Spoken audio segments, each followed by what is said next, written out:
अस्सलामुअलैकुम दोस्तों, ये किताब है दश्ते बेकरां, जो मेरे वालिद साहब के दोस्त भी थे मरहूम, अब तो दोनों ही मरहूम हो गए। इनका नाम था शहूद आलम आफाकी साहब और इस किताब का नाम है दश्ते बेकरां। तो जितना मैं जानता हूँ अब्बू से जो सुना था मैंने शहूद भाई के बारे में, कि वो ट्राम कंडक्टर थे कोलकाता में, क्योंकि अभी भी ट्राम चलता है, वो कोलकाता में रहते थे।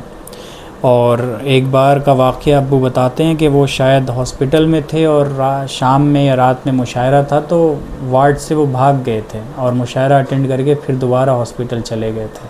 तो ये शहूद आलम आफाकी हैं और उन्होंने एक रिसाला भी निकाला तकरीबन 38 सालों तक या 36 सालों तक। और फाइनेंशियली इतने स्ट्रॉन्ग भी नहीं थे वो, लेकिन फिर भी उर्दू अदब की खिदमत की। तो शहूद भाई का ही, शहूद अंकल का, बल्कि मैं अंकल कहूँगा, फ़ादर के दोस्त थे मेरे, उनका ही एक शेर है जो मैं समझता हूँ कि ज़िंदा व जावेद शेर है, जो उन्होंने ख़ुद लिखा है अपने ऊपर के शामो सहर शहूद तुम,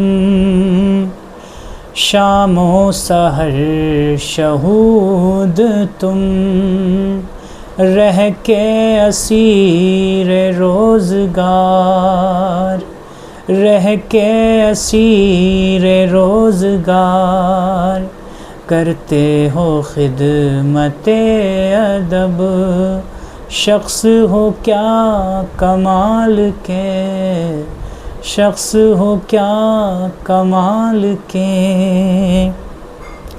मतलब के शामो सहर शहूद तुम, रह के असीर रोज़गार, करते हो खिदमते अदब, शख्स हो क्या कमाल के।